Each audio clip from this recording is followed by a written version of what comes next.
Okay, good morning everyone and welcome to our 15th Federal Contractor Knowledge Webinar, co-presented today with Market Connections. I'm your host, Mike Lissagore, Business Development Subject Matter Expert for Centurion Research Solutions, now a part of Deltek. I appreciate everyone joining us for what will be an information-packed session. Last week, Centurion was acquired by Deltek, the leading global provider of enterprise software and information solutions for professional services firms and government contractors. The Centurion BI Now product and analysts will continue to track over 27,000 plus federal government opportunities across multiple vertical markets and support all four of these major industry challenges.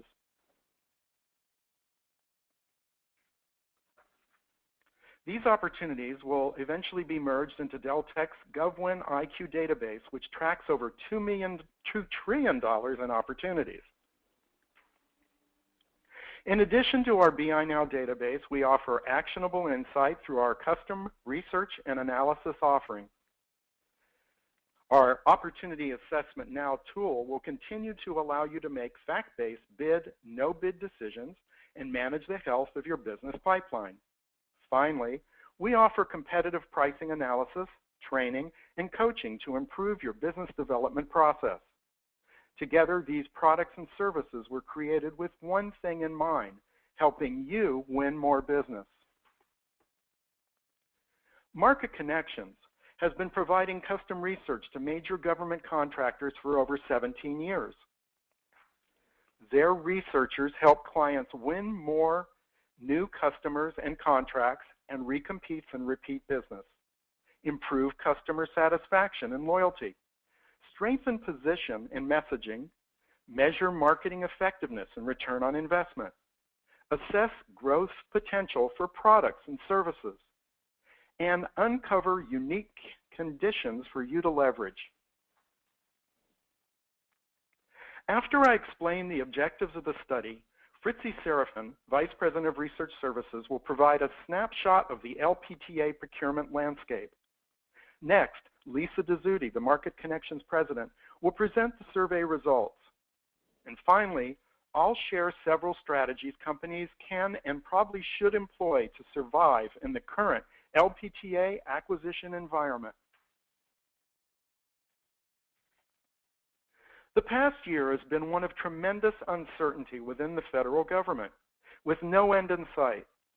Budget runs out in December, debt ceiling limit in February, and the total impact is still unknown.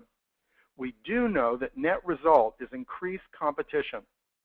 And the common thread is lowest price, technically acceptable, LPTA procurements. LPTA was a hot topic at the recent PSC conference last month.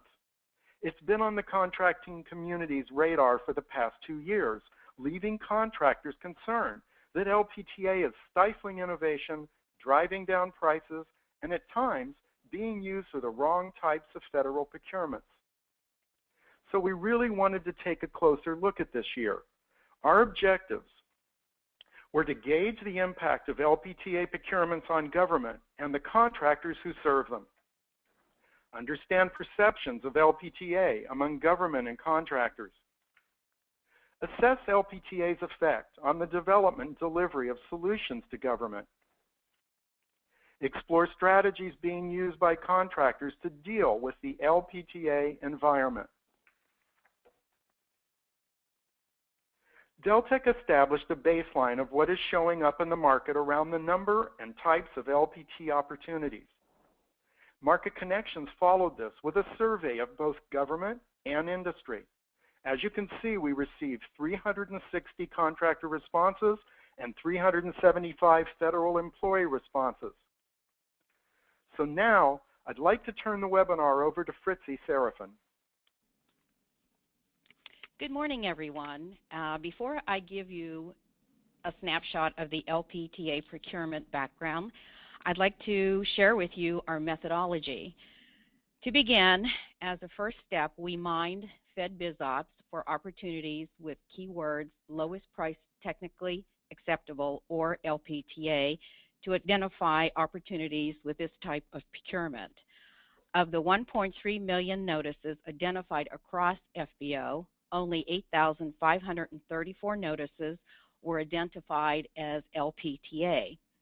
After review of our results, the volume of opportunities did not indicate any patterns or trends, values were not provided, and a variety of products and services were procured. For a more complete data set of federal contracting opportunities, the Business Intelligence Now tool was searched using similar criteria used in FBO, but limited to actionable opportunities, which we define as pre-RFP, active solicitations, and awarded contracts. Through this method, we identified $27.7 billion of actionable LPTA opportunities. We can now analyze the data by procurement type, top buying agencies, as well as products and services and industry sectors selling to the government. As you can see on this slide, LPTA opportunities were procured through a variety of procurement types. While more competitive LPTA opportunities were set aside for small business and associated socioeconomic categories, compared to those utilizing full and open competition, full and open competition had the highest average of opportunity value at $133.8 million, but had fewer number of opportunities. Holding the top procurement in the small business category is woman-owned small business with the highest average opportunity of $90 million. This is due primarily to a very large IDIQ contract out of the Department of Interior for construction. A further analysis of the total actionable opportunities shows that the annual average value was $18 million, with a total value of opportunities ranging from $40,000 to $6 billion. Now let's look at the top agencies. When we looked at all federal agencies, we found the Army, Navy, and Air Force held the most opportunities with projected LPTA evaluation. The Army alone has the highest number of opportunities with a broader value range and types of work, with many for construction. The majority of these opportunities were procured through the Army Corps of Engineers. Among the civilian agencies, the Veterans Affairs holds the top spot for most LPTA ops, followed by the Department of Homeland Security. Again, construction services and operations and maintenance held the lion's share of civilian opportunities. However, if you look at the opportunity value versus the number of opportunities, the top agency with the most LPTA procurements is the Department of Defense U.S. Transportation Command. And this is due almost exclusively to the Universal Service Contract USC 7 International Surface Transportation Contract, which has a maximum value of $6 billion. So now we know the key procuring agencies, but what are they really buying? As I said earlier, the LPTA is used to buy any type of product or service. We found more than half, or 56%, are for construction, facilities, operations and maintenance, and utilities and housekeeping, while only 22% were for professional and IT services, which ranged in value from $300,000 to more than $3.5 billion. The top agency, DoD Transcom, procures mostly product, while the Navy procured the most services, and this was due primarily to the NGEN contract. The top civil agency, again, the Veterans Affairs, procured more product, which was mostly for medical equipment and supplies. In the next slide, we compare product service code to the value of opportunities. Holding the top spot, medical, dental, and vet equipment and supplies represents less than 1% of the LPTA actionable opportunities. However, it is the highest ranked industry based on average opportunity value of $1.65 billion. Information technology and telecommunications ranks fourth, but it has 6.1% more opportunities than any other industry in this list. But the average value is lower and is spread out across many opportunities. Who is selling to the agencies? When we looked at the top industry sectors by NAICS code selling to these top agencies, transportation and warehousing, which ties in with the DoD Transcom contract, holds the top spot.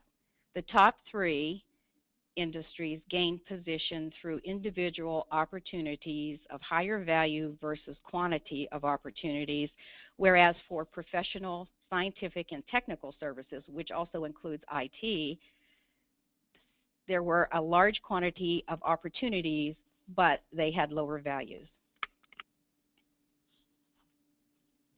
In a few moments, Lisa will provide you with the details of the survey.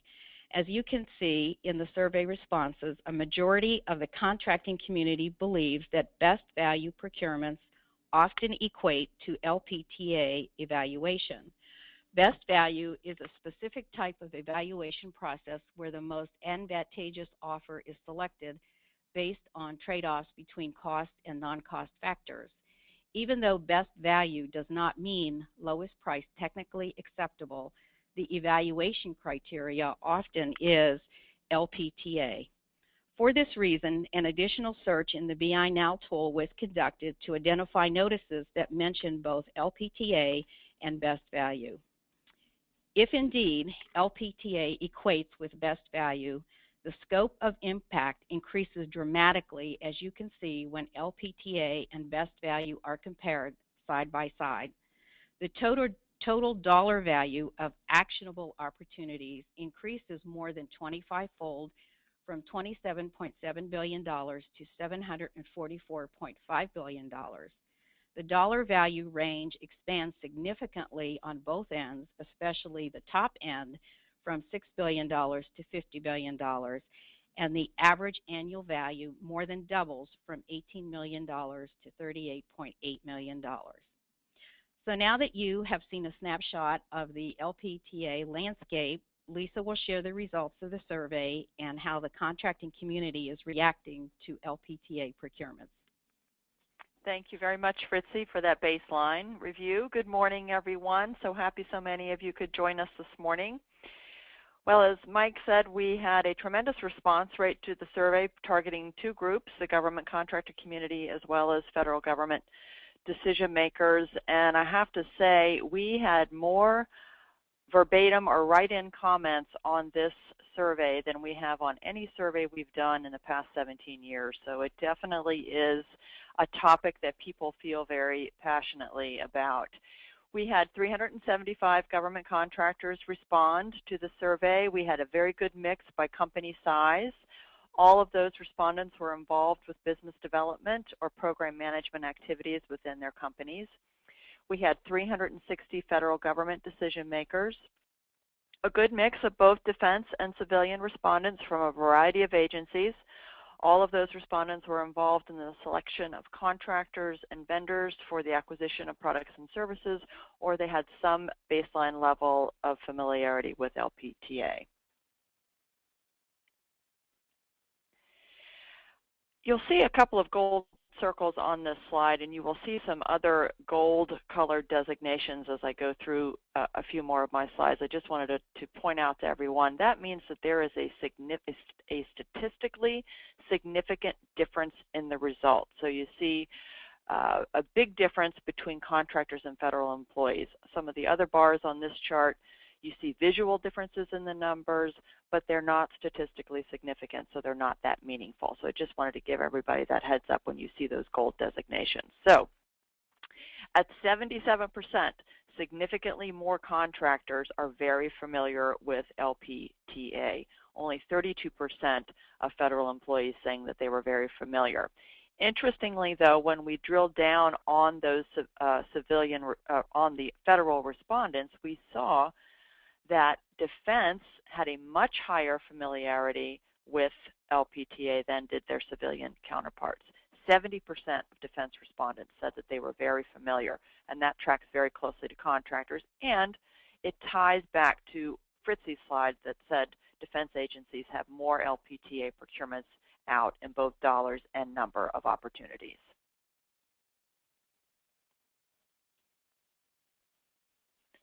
"82% of contractors said that they are likely to respond to an LPTA RFP. Smaller firms were significantly less likely to respond to an LPTA RFP than larger firms, and we wanted to know why, what was driving that willingness to respond to LPTA RFPs, so we asked an open-ended question. And the top reason given was that there are simply fewer opportunities. The pie is getting smaller, and contractors feel the need to stay in the game and survive in order to fight another day. They have to be out there. They have to be submitting proposals around LPTA RFPs. And this was followed by knowledge of the customer. Contractors saying, we know our customers very well, and we feel like that's going to put us in a good position to help us craft an LPTA solution. And then to maintain that account dominance. We're already in there. We've been in there for years. We have an existing relationship. So, you know, lower margins are better than no margins. So even if it's lower than what we used to, we want to stay close to our customer. We also asked those contractors who said they were unlikely to respond to an LPTA RFP. We asked them why, what were the reasons behind that. Top answer being no opportunity for value-added solutions. There's no opportunity for us to provide value. And I certainly get that response. At Market Connections, we've certainly no-bid task orders for the very same reason. The requirement was too narrow. It was commodity-like. There was no room for us to add value. But I think in this environment, contractors need to be careful about peanut buttering that type of strategy across all LPTA opportunities. Mike mentioned the fall PSC conference, which was about a month ago. I had the opportunity to hear an Air Force general on one of their panels say to all 500 of us in the room, very matter-of-factly, if you are a premium provider with a premium solution at a premium price, the Air Force is not going to be buying from you. Another panelist at another session said, right now, low price is best value for the government. So industry needs to adjust and find ways to be competitive.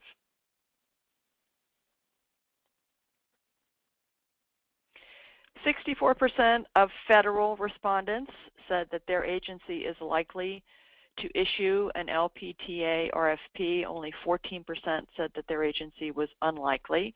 Here again, we wanted to know the reason behind this, and I don't think the answer is going to surprise anyone.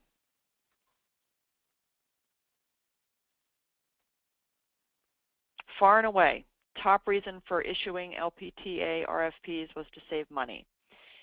And at our live event, where we presented these results a few weeks ago, we heard from Michael Fischetti from NCMA, National Contract Managers Association, that for now, LPTA is working. Prices have come down. Money is being saved, at least in the short term. And I think only time is going to tell if that short-term savings will turn into long-term savings. So government's going to have to factor in the long-term life cycle cost of some of these programs. Okay, we asked about LPTA benefits to the federal government. And you see on this slide that with a couple of exceptions, contractors and federal respondents are in general agreement on what the benefits are to government. The top three reasons are the same for both government and contractors.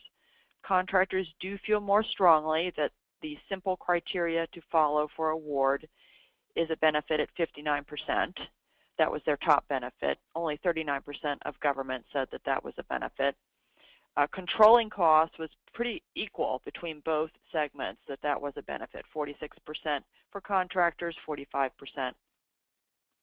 for government.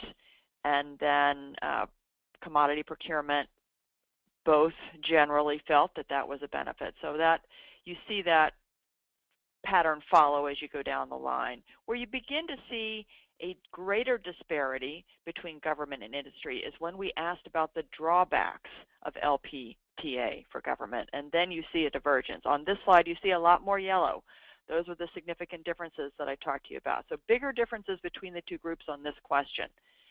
71% of contractors believe that the top drawback is contracts being awarded to less qualified companies. Our federal respondents didn't feel quite as strongly about it, with just under 60% indicating it as a drawback. 65% of contractors said sacrificing long-term value for short-term cost savings was a drawback. Only 43% of government felt that way. Let's jump down to innovation. Lessens a contractor's ability to be innovative. 43% of contractors felt that was a drawback. Only 23% of government felt that that was a drawback. So as I said, I think only time will tell if these concerns prove to be valid.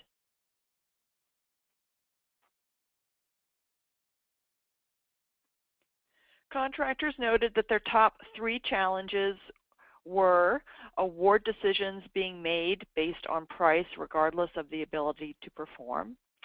They feel compelled to offer lowest price even when the solution is not in the best interest of the government. And that leaves them really no ability to truly differentiate themselves from the competition. And for many contractors, this is really inconsistent and incongruent with how they've always done business. They're used to providing senior, experienced staff to help their clients tackle tough problems, and under LPTA, they simply are not able to do that. And you see that illustrated in one of the quotes there on the side of the slide. 62% of contractors are likely to equate best value RFPs as an LPTA RFP. This ties to what Fritzi mentioned and certainly points to a bigger issue if in fact best value truly are LPTA. Some in the contractor community, and you'll see that in that quote there, feel very strongly about this. I'll paraphrase, and it essentially says, if anyone thinks that an RFP coming out of the government is anything but LPTA, it's a bold-faced lie. So I don't know that everyone feels quite as strongly, but certainly the overall sentiment is strong that the RFP may not be labeled as LPTA, but it is being evaluated as such. So how are contractors responding to these challenges? Unfortunately, the top response was that they are providing less innovation. They are simply answering the mail and responding to the letter of the RFP and nothing more. The other items that you see there are a lot of them are around staffing actions, reducing indirect rates, staff reductions, salary freezes, greater reliance on junior staff. So a lot of actions being taken to get costs down. And we heard on our panel at the live event more about this. Ray Whitehead from GDIT spoke about a strategy that they are deploying as an incumbent, because incumbents are particularly challenged in this landscape that we're in.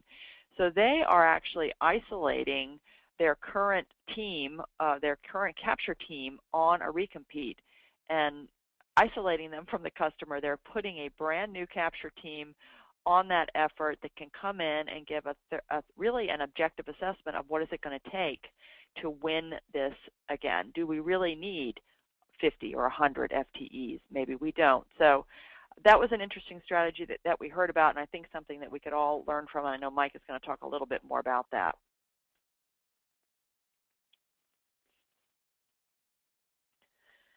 Overall, we wanted to know how satisfied both camps were with the deliverables. Contractors, how satisfied were they with the deliverables that they're providing the government customer, and how satisfied is the government customer with what they're receiving. The government has higher satisfaction with deliverables, more so on the very satisfied end than do contractors. And as long as the government is relatively satisfied with the deliverables that they're receiving from LPTA, there's not going to be any motivation to change. The pain point just isn't there yet. I do believe we're going to see the pendulum swing back. I don't think it's going to be 2014, probably not 2015. I think we're in this for a few more years. It's going to take the government beginning to see the impact on the long-term life cycle cost of programs before we'll really see any change. Both contractors and federal employees believe that the use of LPTA in the next 3 years is going to increase. Primary reason, again, not being any surprise to anyone. it's going to be continued fiscal restraints and budget cuts. There really is no near-term end in sight for the easing of that. So we will continue to see LPTA used as a tool by the procurement community. I would say what we typically call survival strategies for competing in an LPTA world. Mike's going to talk to you a bit more about some of those next. I think those are quickly becoming, for all of us working in this industry, best practices. It is the world we're living in. It is what we're dealing with day to day. And we have to come up with best practice strategies in order to help us do that. So Mike, why don't you take us through what some of those best practices are for surviving in an LPTA world? Thank you, Lisa and Fritzy, for the two great presentations. And I will try to tell no bald-faced lies while I go through these next slides. In an LPTA environment, accept that lowest price may be the best value for the government customer. Federal customers have and will continue to have a higher degree of tolerance for or contentment with more limited solutions. Be selective, but stay in the game. Dollars and the number of opportunities are shrinking, so consider using LPTA wins as an entry point or strategy to own an account. Develop new and lower cost business models. A reputation for very good work, but at a premium price, will no longer carry the day. Consider creating new divisions or cost centers. Reduce overhead, including benefits, and review alignment with lower cost teaming partners and subs. Recruit a lower cost workforce. Divest yourself of non-performing, no-growth market and solution areas. Contractors have already been trying to diversify into nearest neighbor markets, such as the information technology part of continuing development and O&M, cybersecurity, information assurance, aerospace, healthcare, and energy. These continue to be hot areas of government spending. To enter new markets, you need the credentials to play, a way to be a credible source with strong past performance. In some cases, large integrators are placing less emphasis on DoD and moving to other agencies. However, this needs to be accomplished in a deliberate, thoughtful way.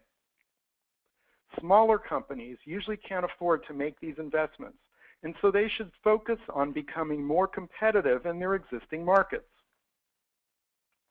Contractors also need to take a careful look at the portfolio of products and services they provide to the government. Assess which portfolio elements have a clear value proposition and proximity to deep mission criticality and which do not. The most successful contractors invest in market research, especially in more challenging times. Organizations that do market research on a regular basis are positioned better to stay in touch with their customers or clientele. While difficult to measure the ROI, the risk of bidding without sufficient client or competitor information is significant. Pay attention to federal budgets. While the Department of Defense had the largest 2014 discretionary budget request, the Department of Health and Human Services, Energy, and Treasury departments had the largest increases in the fiscal 14 budget request. The Small Business Administration, Department of Transportation, and Housing and Urban Development had the largest decreases. Diversify into adjacent markets, such as energy, international, and state and local. Look at highly regulated industries such as oil and gas. States will have an increasing need to leverage big data.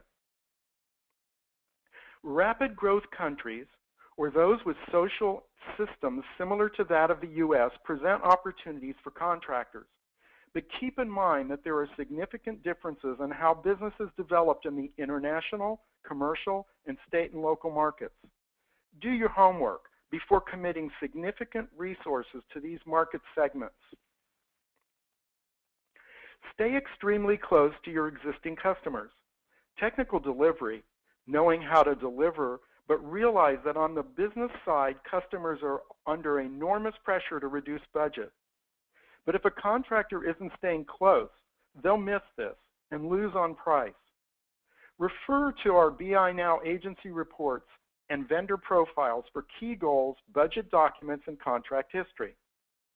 Assume your competition in an LPTA bid has an in-depth knowledge of the customer's requirements and a good sense of the competitive landscape. Don't take it for granted. Leverage outside resources and tools to acquire knowledge of customers and competitors. Make objective bid decisions. Too many black hat reviews focus on speculation or are driven by gut feeling, and not enough third-party market intelligence and validation or input. So tighten up your bid, no bid decision criteria, and don't lose focus on your core customers who understand and value your expertise. Incorporate a decision support tool like Centurion's Opportunity Assessment Now, OAN, to assess opportunities. Get acquainted with the contracts office staff. Many of them regularly attend NCMA events. Visit the small business advocates and talk about your company's current performance. Voice your concerns over acquisition strategies to emphasize your company's discriminators. Prepare early for recompetes. This is and will remain a tough market for incumbents. The government often expects a lower price on a recompete, so start working 12 months before the RFP. Take the time to discuss with the client what is technically acceptable. It's the only shot you'll have to protect your turf. Throttle back resources to work at a lower level, especially in LPTA environments. Being the incumbent is no longer an advantage. You're forced to lower salaries and benefits for the incumbent program team. Unfortunately, you may be forced to remove a great workforce from the agency or have employees make a salary sacrifice. Consider bringing a new capture team in for objectivity. Look for ways to reduce staff and costs. Begin making changes early. As part of the capture process for your recompete, make sure to ask if your company still wants to continue to perform this work for this company, for this customer. Has it been profitable? Is the work doable? Is the customer too difficult to work with? Does the client want us to win again, or are they satisfied with our support? Does it take too much management attention to oversee the project for the realized revenue and profit? If a very small task, does it have sufficient expansion potential to justify bidding again? Or would we be better off subcontracting or handing off the work to a small business partner? A key component of a successful growth strategy, especially for smaller businesses, is to develop competitive teaming partners that allow you to pursue work in new agencies and work that has been set aside for various categories of small business competition. Keep up with teaming agreements. Subcontractors in particular need to protect themselves. Prime contractors more than ever expect the subcontractors to be price competitive. You can be on a winning team, but still have to compete for each staffing position. So subcontractors need to be extra aggressive. Primes need to maintain a balance between retaining trustworthy, high-value, mission-critical teammates and being cost competitive. Companies that are squeezing out incumbent small businesses might face serious past performance problems in a few years. Per the survey, federal employees were twice as likely to be very satisfied with the deliverables they receive on an LPTA contract. So contractors have to be careful what they promise to do in their proposal in the final contract. This means managing client expectations. This will be the topic of my next webinar in January. Make sure you and your client have a clear understanding and agreement regarding what is in and out of scope in the contract. Confirm verbally and in writing engagement scope, deliverables expected, client involvement, key milestones, and your billing schedule. You should transmit your understanding in writing back to your client. This complete LPTA survey report is an indispensable resource for government contracts. The report may be purchased at the website shown here, and all webinar attendees will receive a 20% discount just by entering the code webinar. I hope you can join us for the next Deltek Government Contractor Knowledge webinar in January as we share a critical component of surviving in an LPTA environment, best practices for managing customer relations and expectations. So thank you for attending today's webinar. Please contact the individuals listed here for further information. I'll be sending out an email tomorrow to all attendees with the promised free survey report executive summary, the webinar slides and recording, a link to purchase the final report, as well as a link to register for our next webinar. So until January, I wish you a safe and enjoyable holiday season, no more government shutdowns, and happy hunting. And I'll leave this slide up for the next 5 minutes. Thank you, everyone.